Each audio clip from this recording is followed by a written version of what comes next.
Yo, yo, yo, guys, what is up? And welcome back to another episode of the Game 6 Clay podcast. It's your boy Gautam, my boys Matt and Chuck. Gentlemen, welcome back. Finally getting back on the grind consistently. NBA training camp around the corner. Warriors got a lot of stuff to talk about today. But as always, how we doing, gentlemen? How we doing? Man, what a day. What a day. What a day. You know the season's heating up and everyone's just spending all day ignoring work to sit on the trade machine. Um, oh man, I don't know. I don't know about you, Matt. I couldn't get a damn thing done today. I'm balancing salaries, I'm thinking about picks. I'm uh I'm looking up stats. No, I'm gonna be totally Crazy frank. season, baby. The kids learn a lot less when NBA shit starts happening. That's the total truth, man. They go from like having a 70% quality teacher to like an F quality teacher. So tough for them, but no, it's the truth, man. You're scrolling, you're refreshing anything else happening. Please don't do it, Warriors type stuff. You know what I mean? 100%. Chuck, I like how you said it's heating up because kind of perfect segue into our first topic of the night. Damian Lillard, now a member of the Milwaukee Bucks. A long 11-year career in Portland, arguably greatest basketball player in Blazers history. Shout out Clyde Drexler too. But weird Austin. Dame kind of took over the entire just discourse. You know, was he going to get traded? Was the pick going to get traded? Are they building around Dame? What's happening? Is he going to the Heat? Who's involved? A lot of stuff going on, and I want to bring on a special guest today. My roommate Ronan Dooney. Ronan, pop a spot here, brother. Ronan, from the city of Portland, big Dame fan. Ronan, just kick us off, man. Talk us through your emotions as a Blazers fan from a basketball standpoint of what the trade meant, how it happened, what you guys ended up with, and the emotional factor, man. You're a fan.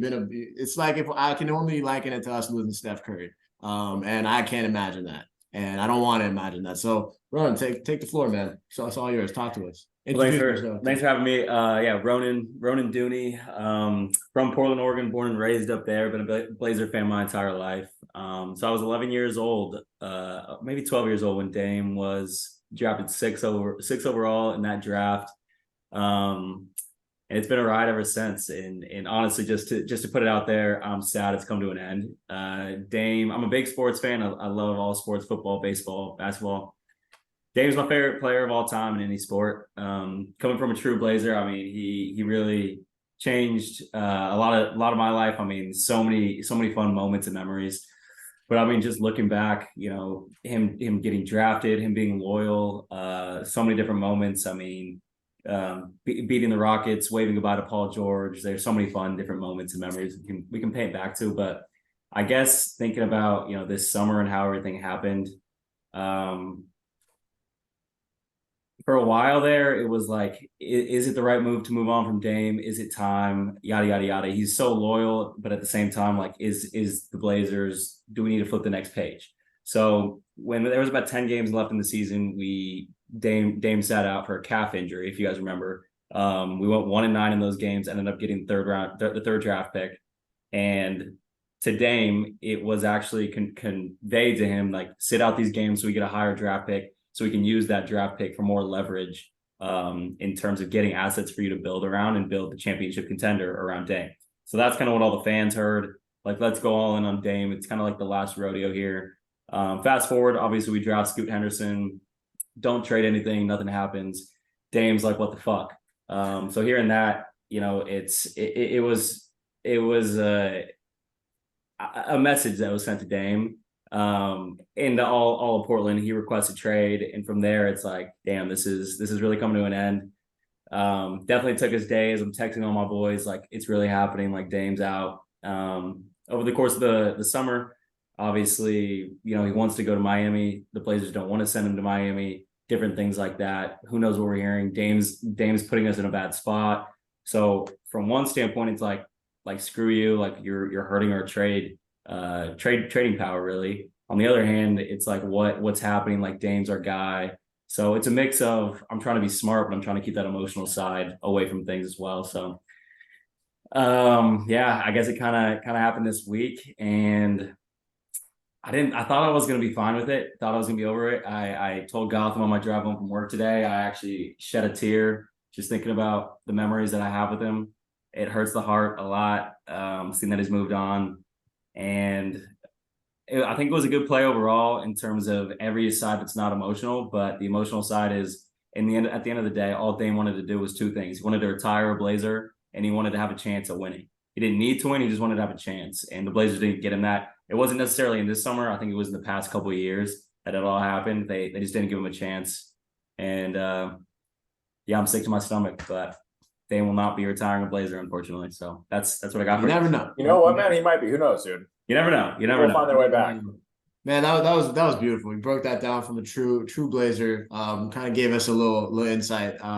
Obviously we've seen Dame just throughout the years, being from Oakland too. But I think from a non-fan standpoint, and I was telling Ronan this, like you can kind of see how it materialized, I guess, in terms of, like you said, like, you know, the negotiating power from a trade standpoint, and then but also the loyalty that you have to a guy that gave 11 years and honestly a lot of great memories, as you can tell. But yeah, man, what are you guys thinking from the trade, how it went down? I guess not necessarily from a fan standpoint, because we kind of have a different perspective of it, but from a purely basketball sense, it felt like all three teams kind of came out with a positive, unless it was my takeaway. What do you guys feel? Ronan, take it up. Yeah.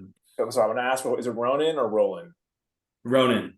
Ronan, cool, man. Hey, how do you feel about the return package? Are you cool with like the Holiday pick, the whole thing, or what are we thinking there, man? Yeah, I really like it. I think Ayton's a huge piece for us. We finally are rid of Nurkic, which Blazer Nation, I mean, everybody around America, you don't want Nurkic on your team. I'm going to put that out there. Someone's not going to be happy about that. Oh God. So I'm as a Blazer fan, Blazer Nation's happy about that one. Ayton, I think he needed a fresh start. I don't think he was working well in the Suns system. 25 still. And I think he's going to fit in well with our young stars. So I'm happy about that.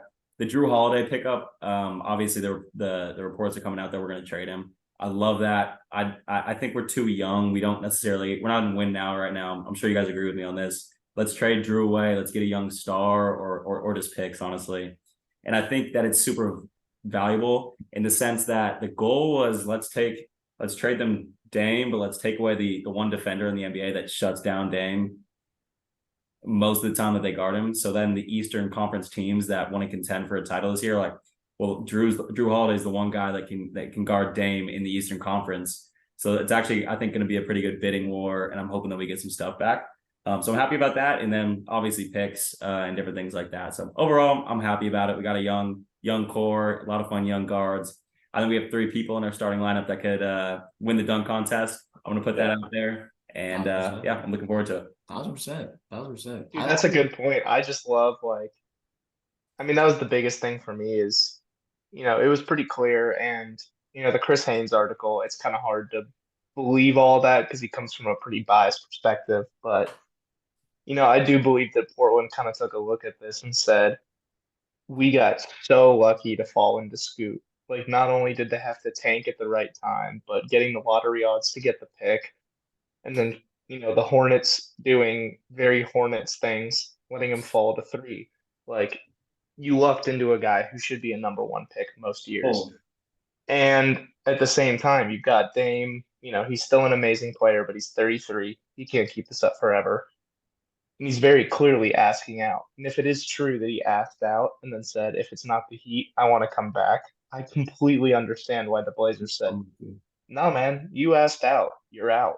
Like, we've done this for a long time. We've tried to work with you. I think, you know, one important point too is, like, they sort of tried to build a contender. You know, it's like we brought in Jeremy Grant, we paid him, like we did all these other moves. They didn't work, obviously. But they tried things and it still never materialized. So they said, okay, here's a 2-time MVP for you. You know, here's Chris Middleton. We know he can be like a great number 2, number 3 on a championship team. So I think they gave him better shot of winning than he would have gotten in Miami. And I think they won personally because now, you know, Scoot's got the keys. Jaden is going to get as many touches as he wants. Anthony gets to move back up in the pecking order again. Like now they have Jrue, they have Jeremy Grant, they have guys that they can deal if they want to. And also you get Ayton. Like I think Ayton's a really good buy low because he just never bought into Phoenix. Like Phoenix does not have good player development. They've kind of just let him be the same guy for the last 4 years. Sorry, 5 years. I guess he's been in the league now. So I think you're buying in on what's basically the ground floor with Ayton. You know, he's already been paid. He has everything to prove. He's going to get a whole lot of touches. And, you know, if he doesn't, then you guys probably end up thinking and you get another great draft pick. And that's kind of the process. Like, you know, you don't want to be stuck in the middle. And this is not a team that's going to be stuck in the middle. They're either going to have a whole lot pull together at once and they're going to make like some surprise noise, or they're just going to have a rough season, end back up in the lottery, and then just get more assets to build for the future. And I think that's where you want to be after your superstar leaves. 1,000%. I think that for me, the biggest takeaway from the move was kind of a fresh start for both. And Dame's biggest thing was, I want to win a championship. That obviously retiring Blazer, but I think to still send him to Milwaukee, where you, like you said, team up with Giannis, Middleton, who they got Bobby Portis, Jay Crowder. Like they are like we'll get into this as the season unfolds, but like Milwaukee just vaulted themselves atop the prime like number one, number two contenders outside of Denver maybe right now. So I mean, I think for Dame especially, like this is his chance now. He's been the guy. Now he gets to go to a guy like Giannis and go win a chip for Portland, man. Like I know as a Blazers, you're probably going to celebrate if Dame ends up hoisting that Larry. So at the end of the day, Portland won. Fresh start, but hell of a run for Dame, brother. And hell of a run, man. Thanks for hopping on the Game Seas Clay Pod. I'll let you guys get back to the night. Any shout outs? Hey, thanks for hopping on, man. Yeah, I mean, last thoughts would just be he's gonna go win a ring in Milwaukee, and in 3 years he's gonna retire a Blazer and end up winning a ring with Scoot. So I'm excited for it. Wow, Love you guys I later. love that. Man. Nice, I love it, bro. A man after Gotham's own heart, dude. Yeah, man, that was I don't know if I can get behind those last two sentences, but hey, if Scoot wins a championship game, I'm down. No, but it's your type of optimism. You know what I mean? Exactly, and look, man, as somebody that's been a fan of a team that's kind of been in the dumpster as we all have been, as that kind of gets settled back in your OG plot. But no, it was just sick to kind of hear of somebody who was going through it. And like I still remember vividly when I'm sure you guys do too, when Lacob traded Monte. And that was kind of the first thought I had, especially after talking to Ronan, was I remember when Joe Lacob traded Monte Ellis, who at the time was fan favorite, was the guy that everybody was seeing. Dub Nation was all Monte Ellis fans. We saw it happen with Baron Davis. I know we were a little younger, but I remember like Baron BD leaving that whole stack, Jay Rich, like that We Believe squad kind of ushering out, and Monte was kind of that last memory really, and just to watch him light it up. So it ended up turning into buying into Steph Curry, and obviously, we have had not had too many issues with that man being the face of the franchise for the last 13 years. So, but very, very interesting. I think from a basketball standpoint, like you said, Chuck, I think Portland kind of sets them up in a situation where similar to like a Houston, a Charlotte, guys that have like those young. OKC, who's kind of looking like they're going to make that leap this season. So Portland's kind of getting that kick started, and having Jrue Holiday, I think, getting back Jrue in the deal just kind of gives them that extra assets that they're going to be able to get out of this trade. And for Dame and Milwaukee, like it's win now time. They're now, if they weren't already a contender, obviously a number one seed in the East last year, won a championship a couple of years ago. So they're right back in the mix with Boston and Philly and Miami out East. So both conferences, you're kind of the top kind of 4 or 5 teams have kind of taken shape, and it's making for an exciting start to what's going to be, looks like an incredible season. Do you guys think the Bucks are the best team in the league right now? I'd say slight favorites, maybe. Like to me, you have a pretty solid pack of. It's 7 teams. I'd say it's what? say 6 or 7 teams. Yeah, so I would say, I mean, I think there's like the inner circle of contenders where it's Milwaukee and the Nuggets. Like the Nuggets didn't really have big losses. Bruce Brown was a big I mean, one. Bruce Brown's a big loss. Ken Carr is a big loss too, but like I think they're going to be able to figure it out just because of improvement across the roster. You've got Christian Brown going into year 2. So like they have pieces that I think they can cobble together. And then I think Milwaukee really put themselves in the forefront because they're still going to have a really strong rotation and they've got one of the best star trios in the league now. Um, obviously if you acquire all of those guys with all the salaries they're making, you're going to suffer some. But then I think outside of that, you've got teams that have proven it to a certain degree, but have bigger question marks. Warriors, Phoenix, Celtics. I really don't know what to do with the Sixers at this point. You got to trade on them, man. They're out. And then, Miami is still somehow in it always. But the one team that really fascinates me right now is the Suns. I don't get what they were doing getting involved in this trade because the basic construction of their roster is Beal, KD, Booker, Ayton. Those guys are going to cook. You can kind of just try to figure out the rest. And now you've taken Ayton out of that equation, which the positive would be he's never really bought in. He has like these personality concerns. You worry about how hard he tries. But Nurkic tries, like for sure. But trying only gets you so far. Another thing worth pointing out, Nurkic has played 46% of possible games over the last 4 seasons. Ayton has played 71%. That's not really a margin you can afford when your backup center is Drew Eubanks or Chimezi Metu. Like they have stripped the cupboard so bare that they just don't have rotation options outside of their star guys. And their star guys, for the most part, are pretty injury prone. Like Devin Booker manages to stay pretty healthy, but we know Beal misses games. We know KD misses games. Hey, Booker misses games too, though. Booker is usually he's missing 25 games a year or so. Yeah. Yeah, I mean, like, so they all miss games. And then when one of those guys goes out, who's stepping in? Like Damian Lee, I love the dude, but he's there for one thing. Eric Gordon, also there for one thing. Josh Okogie, he's just there to play defense. He can't really do anything else. Nasir Little, who they picked up, he plays defense. He can't really do much else. Like they have so many other limited players that they're trying to bring into this team.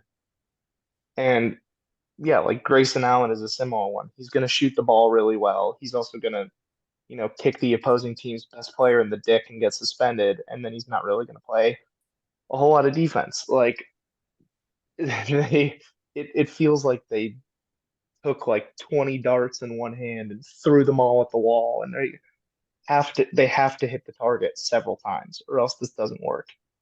And I don't think they're going to be able to do that. So yeah, I mean, I get where you're coming from 1,000%. I just think that for the Suns, like their depth was such an issue. Obviously top heavy with the guys that they have, but to get out of this trade, at least some sort of pieces that I'm not saying that it's like if Grayson Allen's your 7th man, like I'm not gonna I'm not like you don't move me, but for the Suns, like that was really their biggest issue was who was gonna fill out that roster, and to pick up 4 guys that may not make an impact in terms of like winning playoff series and stuff like that. It's really going to be a kind of a wait and see kind of thing, but at least they've gotten now maybe whatever 8 guys that you can confidently say, all right, like we can try it out there and see if this thing works. So I'm with you from a pure fit standpoint, but I just think that their depth was so lacking that they made up for it in a bit. So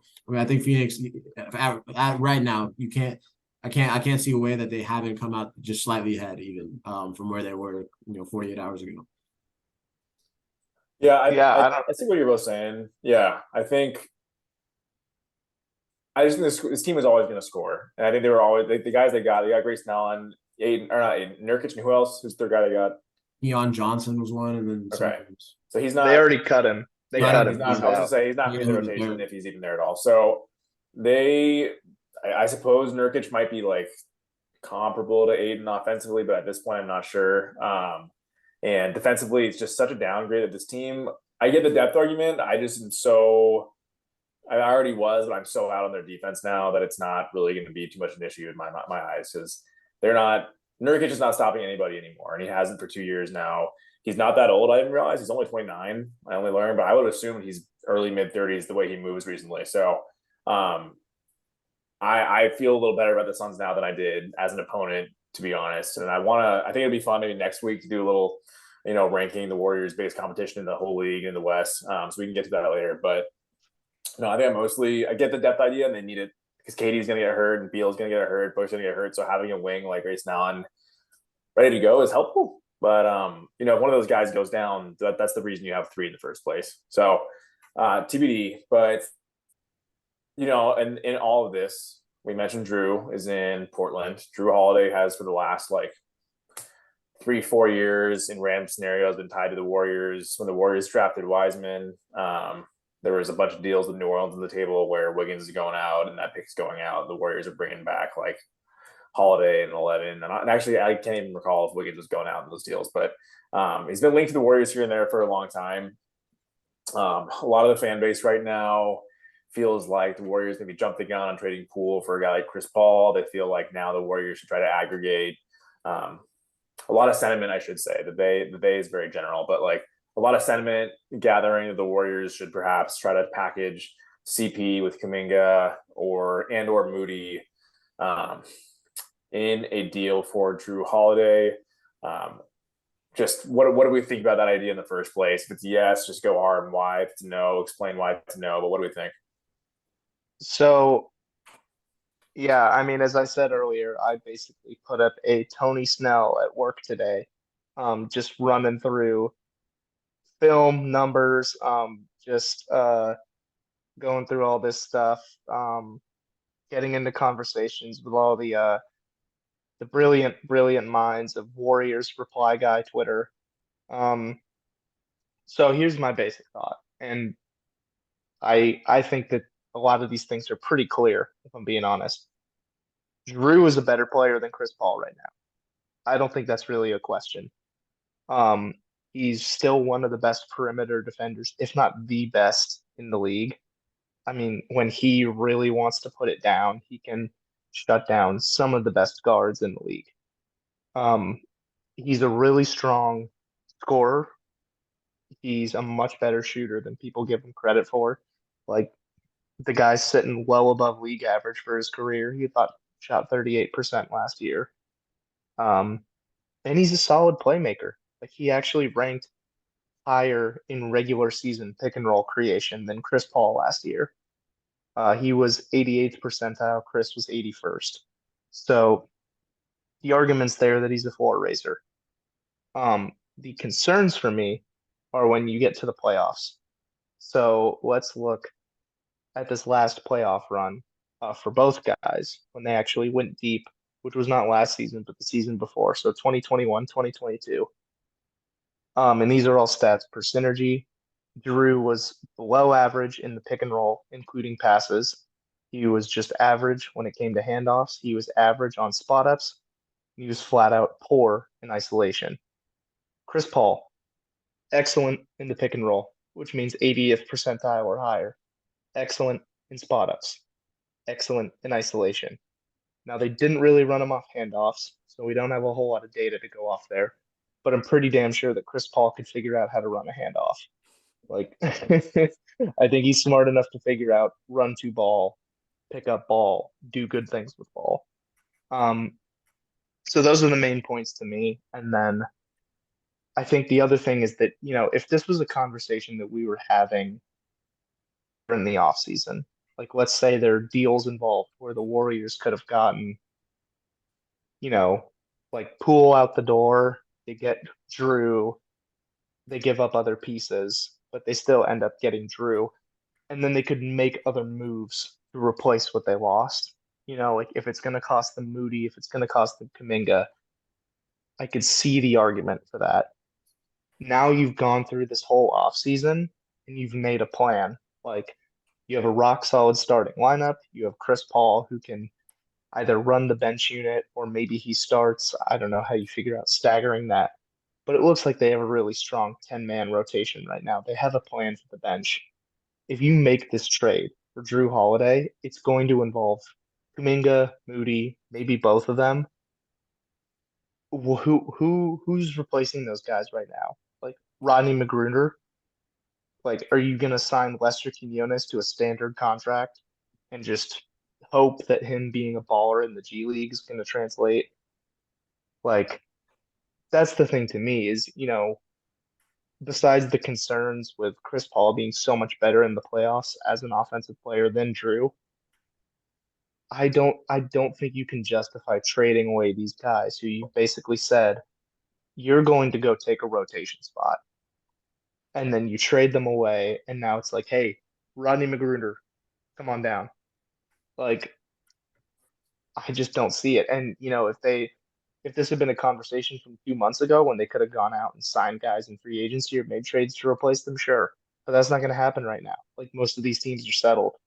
So that's kind of where I'm at with it. Like, I think Jrue is the better player than Chris Paul. He's younger. Like, thinking about their defensive lineups that they could run out there with Jrue and Draymond and Kevon Looney and Andrew Wiggins is insane.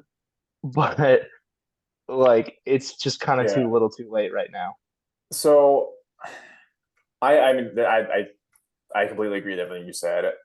Before we got into this, yes, Jrue is a better player right now. I don't think it's like a crazy idea.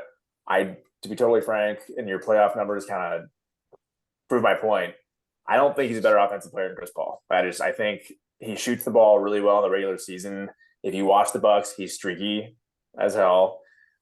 He, in my mind, as far as the shooting goes, is more of a Wiggins type shooter. And when I say that, here's the deal: regular season Wiggins for the last 2 seasons has been between 37 and 40%, more or less.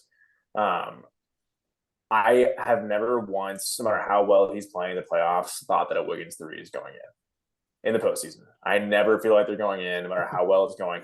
I love Wiggins. I'm just saying, as far as the jump shot goes, it's not a thing that I've ever turned and been like, okay, this guy is legit 38, 39%. And we can expect that from him in the postseason. He gives so much more elsewhere that I don't care. I'm just using that as an idea, right? Listen, the Warriors have really good perimeter defenders right now. And that would be their greatest benefit from adding Jrue, as far as I'm concerned, is getting another one of those guys, because he is, like you said, Chuck, maybe the best in the league.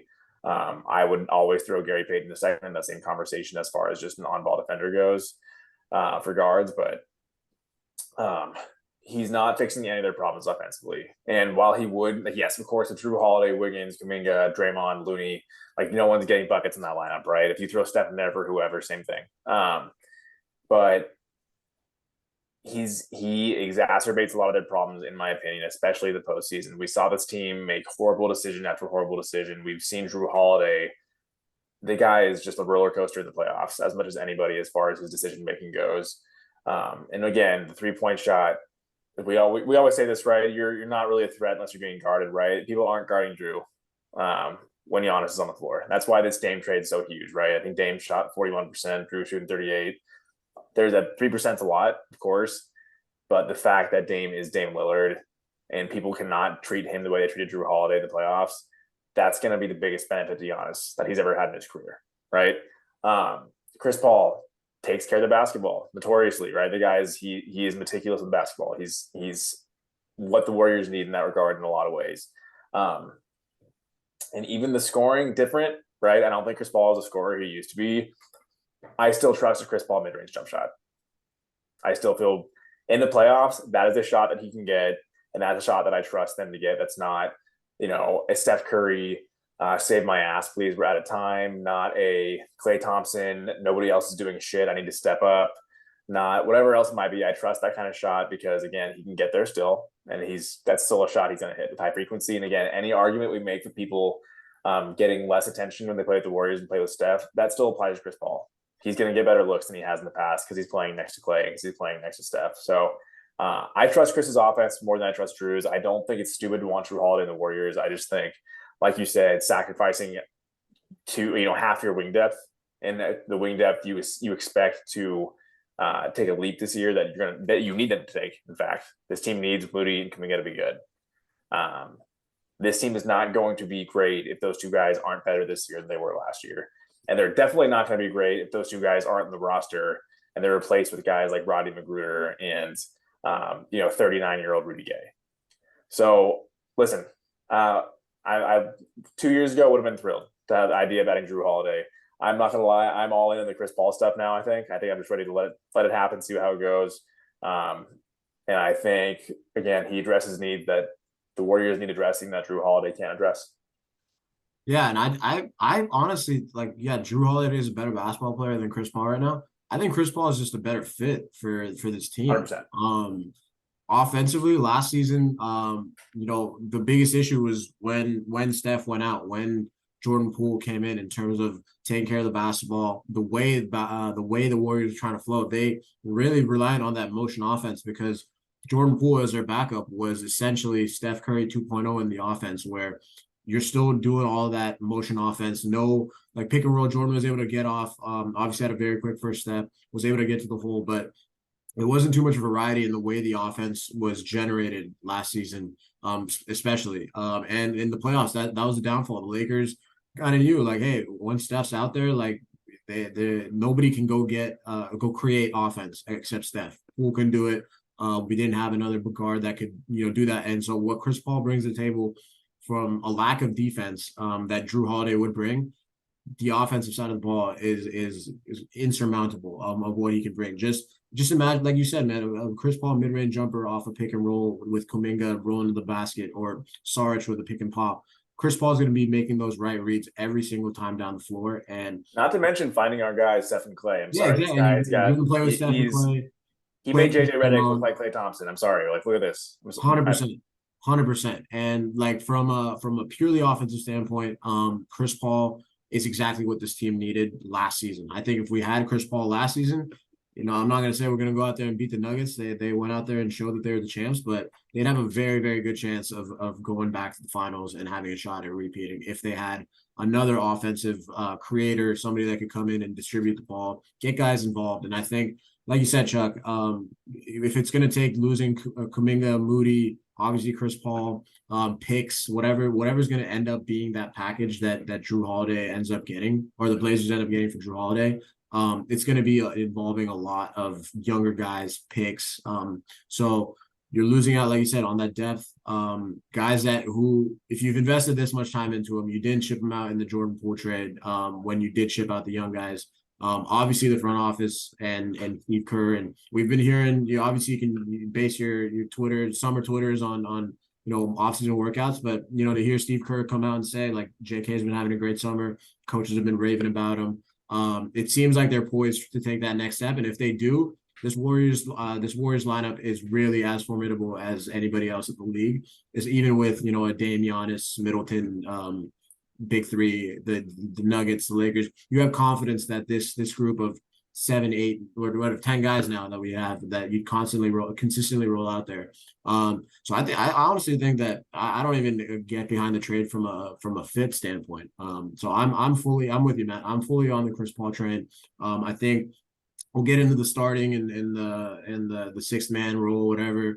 At the end of the day, like, we've got 8 guys convincingly that you can play, 10 that I'm pretty confident in when you add in Kuminga and Moody. So Warriors in a good spot, man. Sometimes the best move to make is no move and kind of let everything play out. I think they've done a wonderful job this offseason. Mike Dunleavy signing a guy like Saric. I think Trace Jackson-Davis is going to be a great pick. Pod's a good young guy to develop. And they have a good balance. They have a good balance of young guys, old guys. I think that obviously last year we were talking about the roster construction with the number of roster spots that were with the young guys and the lack of help or whatever, and I think they found that kind of perfect balance this season. So I'm excited to see how it looks before and not moving off of it. I also just think that other teams are going to have better packages than the Warriors, so I don't see a trade happening just purely from the Blazers standpoint. they did the pick with Wiseman and Peyton and stuff, and I know that was already contentious. And so just Trade point, man. going off of just Portland front office history in the last 48 hours, I'm not assuming that they're going to be doing business with the Warriors anytime soon. But we'll see what happens. We'll see how it shakes out. But I just think it's one of those things where you kind of react to a big move being made and just think like, hey, we got to do something. But if you kind of take a step back and look at it, Warriors are doing just fine. Training camp vibes are good. Guys are locked in. You don't really need. Already got kind of the outside noise with the starting and the bench and who's going to come off and whatever.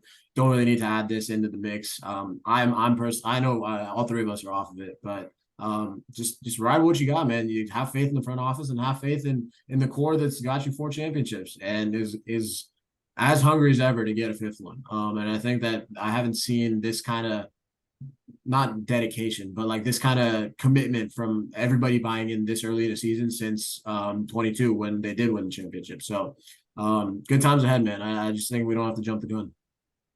Yeah. So sorry, Matt. Matt. So a few points that you made that I really like. One, the commitment. Like the commitment is awesome. And the commitment by Chris Paul too. Like Mike Dunleavy said, like Chris Paul is taking like morning flights to where they're doing these workouts so he can go participate in the workouts. Like now, obviously, from a financial perspective, not really a big deal for Chris Paul, but still, he's doing it. His pocket's all right. Making 30 mil. I think he'll be fine. I think he'll be able to wrangle a two-way Southwest flight. I think that's in his wheelhouse. Another good point that you made that I really like is the sake of just like standing pat. Like we've suddenly become the fan base, and I know, Twitter is different from real life, but Twitter's where you get to hear people talk about how they're feeling.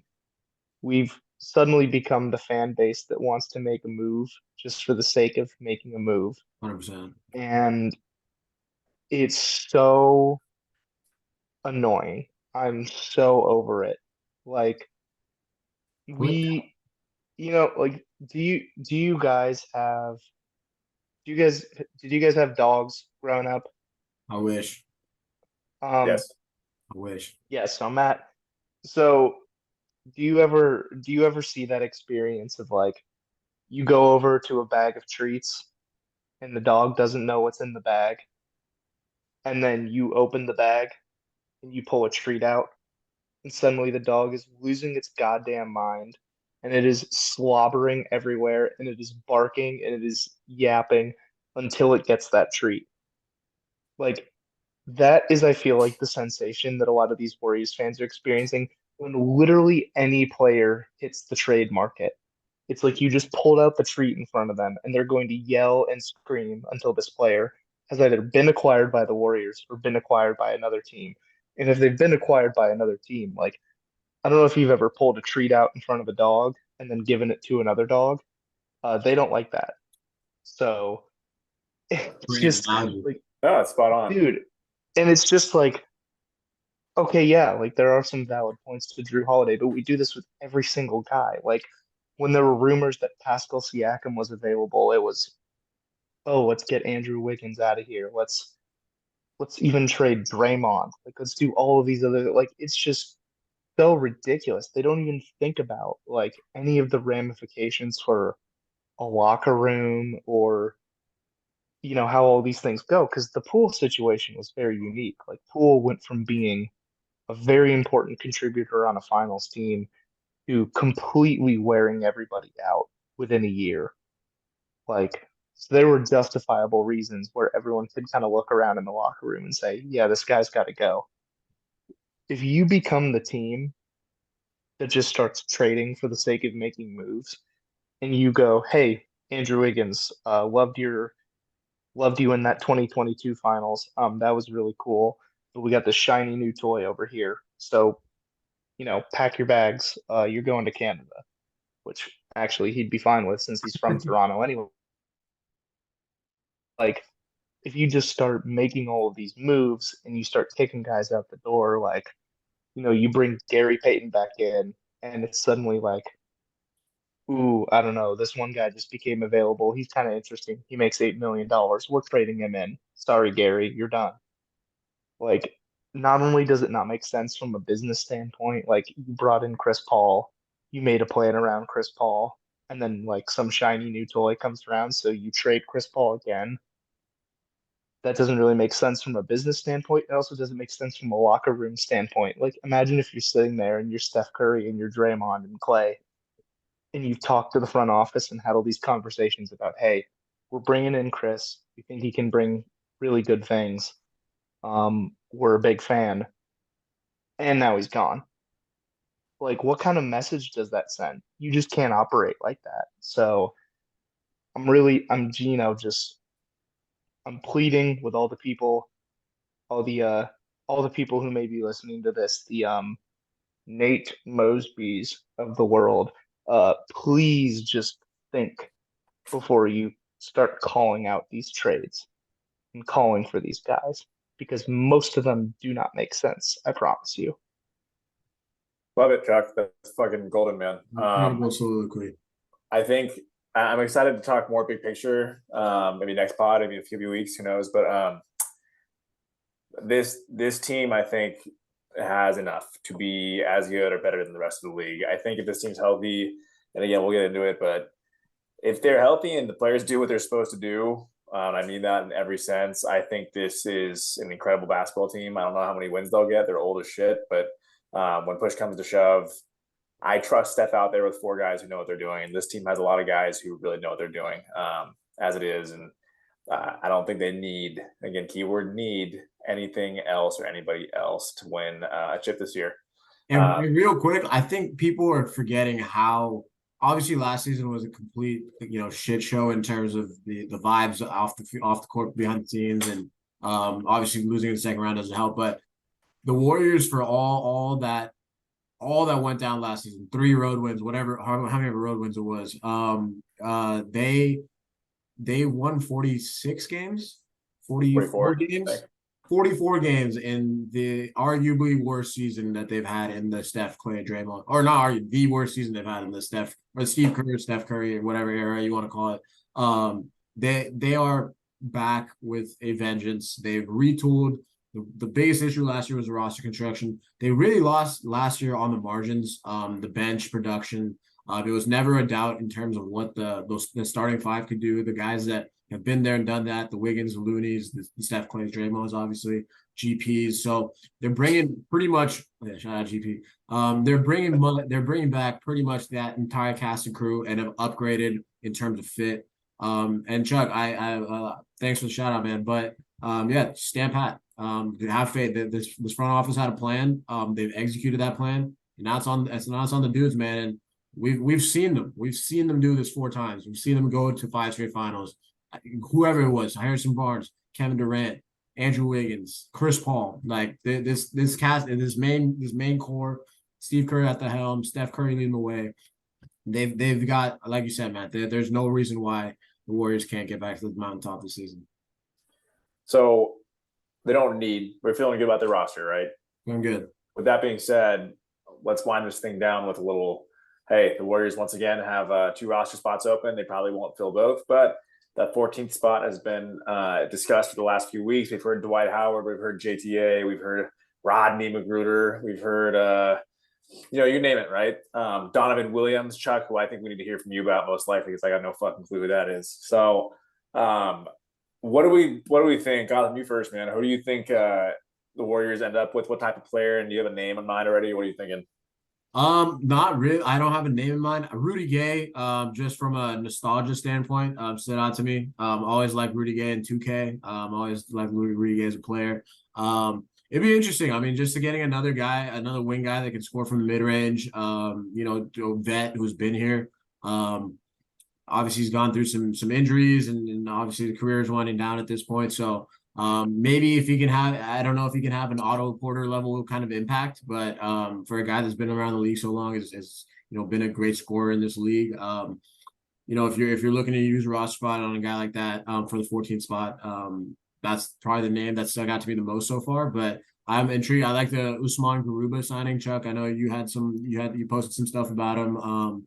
And yeah, so I mean, I really don't. I couldn't give you a name off the top of my head, but for right now, I like Rudy Gay, but I'm excited to see training camp kind of play out. I like JTA back, just for the vibes. So we'll see. I'm kind of open for who it is, and I have faith that whoever they do sign is going to be somebody that kind of fits in. And as the 14th man, you're not really making or breaking the roster at this point. So yeah, that's my take. Unless your 14th man is Brad Cockamaker, in which case you're fucked. Then Anyway, Chuck, you will. go. So I think all these guys have their merits. Like Rudy Gay, like you said, he's not what he used to be, but he still gets after it on the glass. He can hit a mid-range shot. He can block a shot every once in a while. But he brings just a wealth of experience, which I think is so huge. And he's had to evolve his game so many times over the years that I think he could be a huge asset to some of their younger guys. Rodney Magruder, he's many things. He's not versatile, but he shoots the hell out of the ball. 43% combined from deep over the last 3 seasons. Warriors could definitely use that. He's also like consistently pretty solid at contesting shots, preventing perimeter shots. So in the loosest sense of the term, he is kind of a 3-and-D guy, even if his D is just, you know, running out, contesting. Don't look at me like that. I heard it. Don't look at me. um, but no, he's pretty solid. Donovan Williams is interesting. He's super athletic. He's really good defensively. He hasn't really figured out the offensive niche yet, but I think he's the kind of guy who could be interesting for maybe a two-way. Maybe get him some time with the C Dubs and see how that goes. Um, Really at this point, I'm just thinking the rotation is so filled out. Like we know they're going 10 strong, and we know they've got pods. We know they got TJD. Like they got guys kind of waiting in the wings there. Um, so really what I'm looking for is like if it's the 14th spot, it's not making or breaking the season. Oh, and also Corey Joseph, Corey Joseph holding it down. Um, but I just want the vibes at this point. Like let's get the fucking vibes back Vibes that we back, had. dude. Vibes back. Dude, we cannot have last year's vibes. Give me Oakland's own JTA, number 95. Bring him back. He's such an infectious personality. Like, that's what I'm looking for, man. Like, and sure, do I love the idea I'm of, sold. I'm sold. Never mind. Check. Fuck Rudy Gay. I'm on JTA train now. I'm on. and dude, look, I'm sure he's a great guy, but there are not like Yeah. Sorry. Not fuck Rudy Gay. there Love are you. not better Yeah. personalities in the league than JTA. Like, JTA is a true, like, got it out the mud, made a career for Oakland's himself. on, Like, baby. Oakland's on. he knows the system, he knows all the players.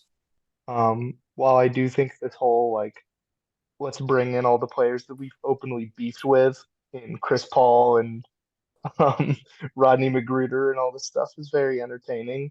Uh, dude, let's just make the vibe signing. Like you can convert one of these two ways later. I'm interested to see how the Garuba versus Lester battle plays out. But for now, you got the guys you need. Like just bring someone into this locker room who can help. And if it's not going to be Iggy, then have it be JTA. Yeah, I'm not gonna lie, you stole the words right out of my goddamn mouth, Chuck. Listen, I'm not gonna lie, I'd rather go down with a fucking vibe filled ship this year than have anything remotely close to the fucking shit stained apparel underwear I had to watch last year. Okay, so I don't. Yes, bring back JTA. I promise. At this point, he's the sixth wing in the roster. So, bring the guy back. There has not been a better Warriors benchman in a long time. He's as good as anybody. Him with Gary Payton, that's a dynamic bench duo, and they can both hop on the court. I also trust JTA in a pinch. I do. I'm sorry, the guy can't shoot for his ass. That's fine. I trust him out there to go hustle, play some good defense, and make a play here and there. I do. I trust JTA. If it ends up being Rudy Gay, I won't be heartbroken. I think having a savvy vet in the team is always a good thing. But listen, last time JTA sat on the bench, the Warriors hoisted the Larry O'Brien. So bring him back. He is good vibes on his own. So let's not overthink this one, boys. Couldn't have said it better, boys. Hell of a pod. Got some Blazers action. Got some Jrue Holiday. Why not? JTA back in the fold. This was a good comeback. Before we get out of here, 49ers, just want to throw us out there. 3-0. Undefeated. Never lost in 2023. Shout out to Road Ball. 3-0 real quick, man. Chuck, Matt, I know we've been covering the Niners a little bit on the last few episodes. Off-season, training camp, whatever it was. Chuck, give me a quick takeaway, man. How are we feeling? 3-0 going into Cardinals week. Dude, yeah, I mean, 3-0 going into Cardinals week, gotta feel good. This whole Josh Dobbs thing being really good is making me sweat a little bit more than I thought. But dude, just three not close games. Like they're putting the hurt down. Shout They're out putting the Steph hurt Curry. down on these other teams. McCaffrey's looking like the best running back in the league as usual. They're just feeding him touches. And Brock's looking great. So it's like, the things that we knew were going to happen. Defense is going to be sick. McCaffrey's going to be sick. The other guys are going to, like the skill position guys are going to be great. But, they're getting these kind of X factor things. Like Brandon Ayuk is looking like the best receiver on the team. And I'm talking anyone who catches the ball on that team. Brock Purdy is looking like the real deal. They're getting performances from other guys. Like, we had it on the first podcast. We were talking that Steelers game. I said X factors. Drake Jackson. My guy goes out and gets three sacks on the opening game. Javon Kinlaw is looking like an absolute mountain. The dude is a beef castle on wheels. It's ridiculous. Like, I don't understand how he moves that fast when he's built like a tank. They got all the pieces, man. Like, it's the year. I hate to say 3 weeks in, we're just kind of waiting out to see, what February looks like, what January looks like, but this is a team that's primed to go to the Super Bowl, man. And it's just a matter of executing. Execute, stay healthy. And this team's better than any in the league. Fucking man. Matt, we're playing your hometown boys. A little Cardinals action. I know you're a Bay Area guy at heart, but we're coming into the Pause. Hometown Southern California, my guy. So let's drop that one real quick. Current residents, yeah, go kick some ass. Listen, quite literally can't say it better than Chuck. I'm actually incapable, so I'm gonna leave it at that. Go Niners, man. That's I'm with you, man. Chuck, you summed that up perfectly. Shout out Brock Purdy, man. I'm very happy for the kid. Just kind of shutting people up week by week. I just want to make sure this week's not a trap kid. You got Cowboys week next week, coming off a fun Thursday night win last week. So go out there, take care of business, and go get ready to kick some ass against the Cowboys. But Josh Dobbs, man, keep covering those spreads for me, Daddy. Like please. I need to keep. That's going to be been losing some bets, but the Niners have been keeping me in it, man. So shout out the Niners, shout out the Warriors, man. Season's around the corner. It's a fun time, guys. We're back. Content is going to be flowing from us here on the pod. Matt, Chuck, before we get out of here, as always, you guys got anything to shout out this week? Just the usual. I'm getting all my writing done at the Swish Theory. I'm putting the finishing touches on a little piece on Usman Garuba, seeing what he can bring to the table for next season. I'm very interested in that man, to say the least. He's going to, like, good or bad, you watched. That is kind of the Usman Garuba experience. You were entertained. I love it. No matter what happened. So I think Warriors fans are gonna fall in love with this guy instantly, and I can't wait. So keep an eye for that coming out soon. You can always check it out on my page at Claytheist11 or theswishtheory.com, where I get all the words done. What about you, Matt? Nope, I got nothing coming out anytime soon. Taking a little writing break once more because I'm getting my ass kicked by my job and by my school, my education. So, no, but keep reading Chuck. We got some hopefully big plans for the pod this year. So stay tuned. Gotham, how would you take us home, man? As always, check it out on Twitter, on Spotify, YouTube, wherever else you listen to stuff. Game Sees Clay Pod for now. But until then, guys, until the next episode, we'll catch y'all then. Go Niners, go Warriors. Let's get this stuff started, man. But until then, man, peace.